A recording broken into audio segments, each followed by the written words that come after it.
Bonjour à tous et à toutes. Aujourd'hui, dernière vidéo de formation. Je vous félicite d'être arrivé jusque-là. Donc, le but de cette formation, ça sera de faire un petit récapitulatif de tout ce qu'on a vu comme méthode sur le Forex d'ici là, en plus des clusters que Jonathan a expliqué sur la méthode des indices.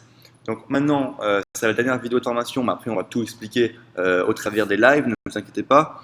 Mais aujourd'hui, voilà, petite vidéo très courte pour faire un petit récapitulatif de tout ce qu'on a vu comme méthode.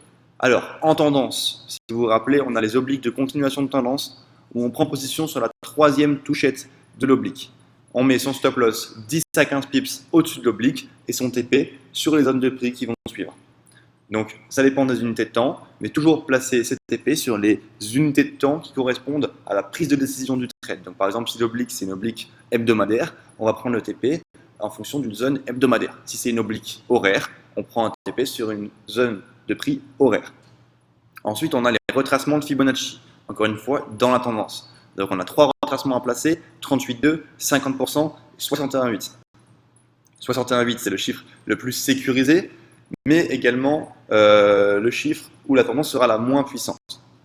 Donc, si on retrace sur 38,2 ou 50%, on va faire un TP final sur une extension de 61,8, donc moins 61,8 vu que c'est une extension, et on place son stop loss au-dessus du signal de reprise de tendance. Donc par exemple, si on s'arrête sur 38,2% avec une reprise de tendance, par exemple une tendance baissière, un retracement sur 38,2% et derrière un break baissier, le break baissier, ça va être le signal. Donc on met son stop loss 10-15 points au-dessus du signal, donc au-dessus du break baissier.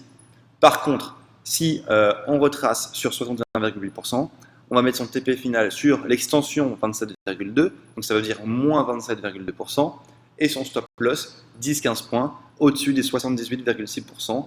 Donc je rappelle, 78,6%, ce n'est pas un niveau de retracement de Fibonacci, c'est juste pour placer son stop loss. Donc, encore une fois, 38,2% et 50%, on peut viser plus loin, 61,8%, on est plus sécurisé, mais en même temps, on vise moins loin, on est moins ambitieux. Après, on a la troisième méthode. Ça, c'est dans la vidéo de Jonathan. C'est les clusters. Les clusters, ils peuvent être appliqués aussi au Forex. Au Forex, c'est plus simple. Il y a moins d'indicateurs. Donc, on attend un retour proche de la MM50, donc la moyenne mobile 50 périodes, après un flux. Donc, sur le Forex, pardon, on n'utilise aucun indicateur à part les MM, donc en particulier la moyenne mobile 50. Par contre, sur les indices, vous allez avoir plusieurs indicateurs comme la MACD et les bandes de Bollinger. Ici, on n'utilise que la moyenne mobile 50.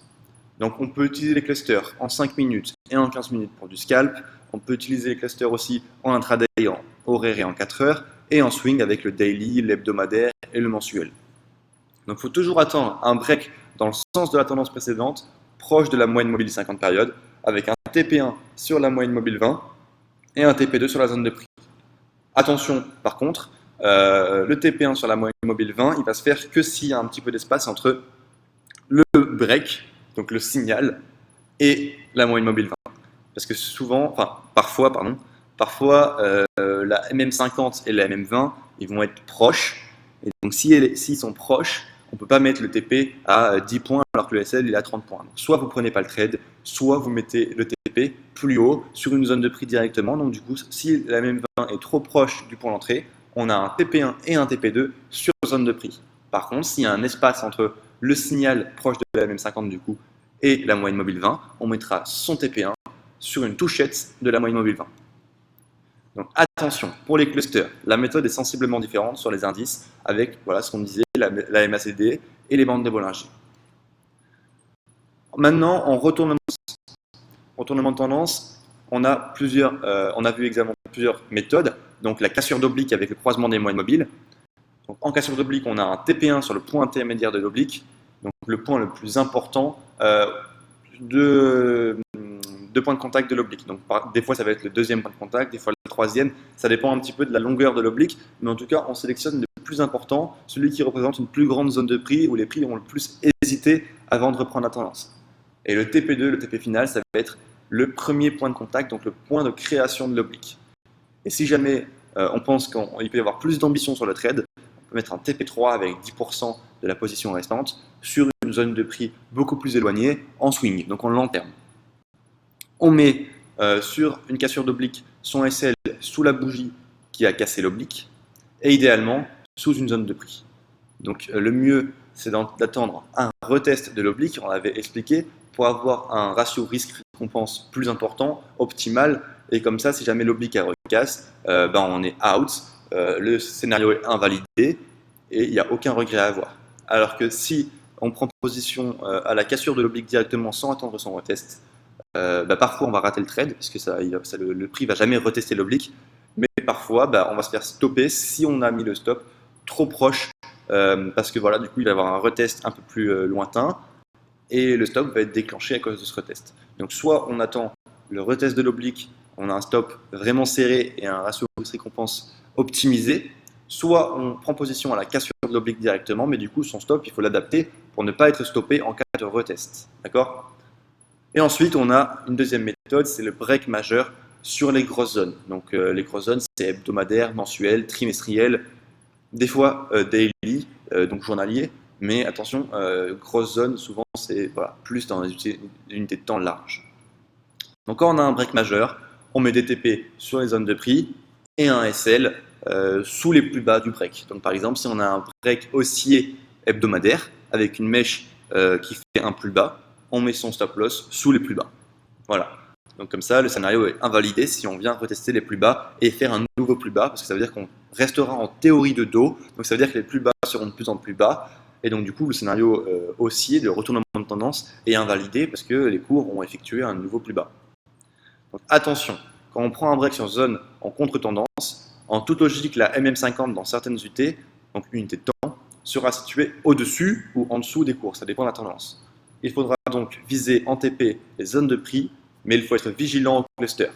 S'il se réalise, il faudra protéger et alléger son trade avant le TP officiel.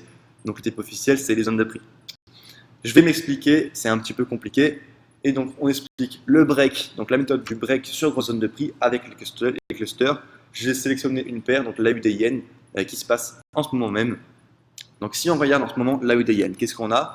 On a un break haussier en mensuel avec un possible retournement de tendance sur gros niveau trimestriel des 72,50. Donc, cela pourrait entraîner un retournement de tendance partiel. Pourquoi partiel? Parce que les cours ne se retourneront pas d'un coup. La tendance, elle se retourne une seule fois et elle met du temps à se retourner. Surtout sur un niveau comme ça, un niveau trimestriel, ça ne se retourne pas en ça touche et puis ça repart dans le sens inverse. Non, les prix peuvent mettre plusieurs semaines, voire plusieurs mois avant de se retourner. Parfois, les prix vont directement repartir, mais c'est très rare. Généralement, dans des unités de temps trimestrielles, les cours ils fluctuent pendant au moins plusieurs jours. Donc il peut y avoir plusieurs clusters baissiers à passer avant d'avoir un retournement de tendance complet. Donc là par exemple, on voit sur l'image, en cas de break haussier, il y a un possible retournement. Mais jusqu'à où? Vous voyez là, on n'a pas du tout de break haussier pour l'instant, mais si on casse derrière cette zone-là, où j'ai mis mon petit curseur rouge, donc des 75-30 plus ou moins, on va avoir un break haussier de la bougie précédente, donc en trimestriel, et du coup, en mensuel. Et du coup, on pourrait très bien venir tester les 81 dans un premier temps. Mais voilà, la MM50 ici mensuelle peut fortement bloquer les cours et venir faire un cluster baissier, donc dans le sens de la tendance précédente. Et du coup, ça viendrait encore une fois vers le bas, retester ce niveau-là, voire même créer un nouveau plus bas. Donc c'est ça qu'il faut faire toujours attention au cluster sur retournement de tendance dans les unités de temps larges. Ici, en hebdomadaire, on voit que la MM50 elle fait rempart au cours. Ici, vous voyez que là, la MM50, elle a repoussé les cours ici, elle a repoussé les cours ici, et là, elle pourrait très bien, encore une fois, repousser les cours sur le niveau des 77,30. Donc, la MM50 aura baissé depuis une fois que les cours sont arrivés, donc elle sera environ au niveau des 76,50. Mais il pourrait encore y avoir un cluster baissier hebdo. Donc, ça va entraîner peut-être une reprise de la tendance baissière qui est la tendance de fond. Donc, il faudra la surveiller pour alléger la position si le prix réagit sur ce niveau. Donc là, on peut prendre position à l'achat par ici en tentant un petit retournement de tendance. Mais par contre, quand on arrive proche de la même 50 hebdo, on va protéger son trade, c'est-à-dire mettre son stop à break-even pour être sans risque. Donc comme ça, si jamais les cours reprennent la tendance, on ne perdra pas de capital, notre trade sera protégé. Par contre, si la M50 casse et que la tendance se retourne, dans ce cas-là, on peut viser beaucoup plus haut. Mais pourquoi pas alléger son trade proche de la M50, car on sait que voilà, pour l'instant, elle fait rempart sur les cours, les cours n'ont pas encore cassé, donc vu que la tendance elle est baissière, il y a de fortes chances que derrière ça revienne à la baisse. Et que faire après une réaction sur un gros niveau qui aboutit sur un flux? Donc par exemple ici, là, on s'en rend pas compte parce que c'est un hebdomadaire, mais ici on a un flux sur 1, 2, 3 semaines, flux haussier, et on peut très bien prendre une trade là-dessus. Donc après un flux sur gros niveau, on peut reprendre un trade au premier cluster, c'est-à-dire le retour proche de la moyenne mobile 50 périodes, encore une fois, en différentes unités de temps. Donc ici, le graphique qu'on a mis, c'est un graphique en unité de temps horaire, donc H1. Le trade le plus sécurisé va être le premier cluster de l'unité de temps. Donc ici, c'est un graphique H1.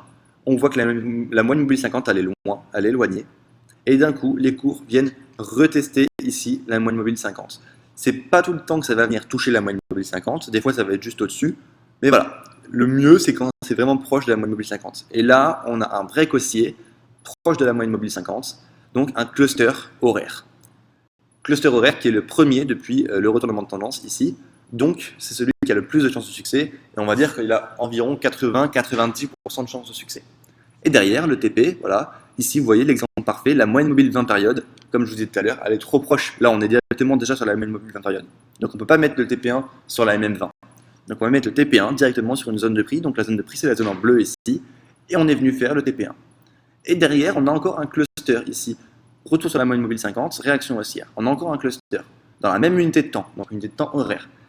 On peut le reprendre si on a déjà pris le premier cluster et qu'on veut encore une fois jouer, pourquoi pas, un retour encore sur une zone de prix. Mais encore une fois, là, c'est vraiment beaucoup plus dangereux parce qu'on a déjà pris un cluster sur la même unité de temps, il y a déjà un cluster qui a eu lieu, donc le trade est plus dangereux. Donc ce qu'il faudrait faire, en fait, c'est comme j'ai marqué ici, on prend un cluster sur, au début, UT 15 minutes, ensuite UT H1. Une fois que le H1 il est passé, on va sur le H4. Une fois que le H4 il est passé, on va sur le daily, après sur l'hebdomadaire, etc. Le but, c'est de toujours augmenter l'unité de temps pour prendre des clusters au fur et à mesure. Et à chaque fois, le trade va être de plus en plus important. Au début, là, vous voyez, le cluster horaire, là, il va gagner peut-être 80, 100 points. Mais derrière, un cluster H4, il peut gagner 200, 300 points. Un cluster daily, 500 points. Un cluster hebdomadaire, des fois, il gagne 1000 points. Donc, voilà, il faut toujours prendre le premier cluster, c'est le plus sécurisé. Et plus on va jouer le deuxième, troisième, quatrième cluster, ça peut arriver qu'il y ait plusieurs clusters d'affilée, surtout dans les unités de temps comme le daily, le hebdomadaire. Vous voyez ici, on a eu 2 fois un rejet de la MM50 en hebdomadaire. Ça arrive qu'il y en ait plusieurs. Par contre, voilà, les unités de temps, les clusters sont ont de moins en moins de chances de succès à chaque fois qu'ils se réalisent. Donc, lorsqu'un cluster a déjà eu lieu dans une unité de temps, particulièrement sur les unités inférieures au journalier, il est dangereux d'en prendre un second parce qu'il y a moins de chances de succès. Donc en résumé, il est possible de prendre avantage d'un break à contre-tendance qui déclenche un flux en unité de temps courte, mais il faudra faire attention aux clusters en unité de temps large. Donc comme on a dit, on peut prendre des trades en cluster H1 sur un petit flux, même M15, M30, H1, H4, mais par contre il faudra faire attention à avoir un œil sur la MM50 en mensuel, en trimestriel, en hebdomadaire, etc., qui se situera au-dessus des cours. Ici, la MM50, elle est en dessous parce que c'est un horaire, mais ici, elle est au-dessus, ici, elle est au-dessus également. Donc, il faut prendre avantage des trades court terme en faisant attention aux unités de temps larges. Cependant, tout en surveillant la possible réaction sur les MM50 de ces unités de temps larges, il est possible de tirer profit de clusters en contre-tendance, en faible unité de temps. Voilà, donc c'est tout pour ce récapitulatif de la méthode Forex. J'espère que vous avez tout compris. Si ce n'est pas le cas, vous pouvez nous poser des questions, on y répondra avec plaisir. Dans tous les cas, on va se retrouver en live toutes les semaines, donc il n'y a aucune raison que vous ne compreniez pas la méthode. Vous pouvez poser vos questions quand vous voulez en live, on est là pour ça, on est là pour réexpliquer la méthode à chaque fois. Donc s'il y a un souci, ne vous inquiétez pas, il sera résolu. Voilà, donc merci beaucoup d'avoir suivi la vidéo, d'avoir suivi la méthode Forex jusqu'au bout, et je vous dis à très bientôt.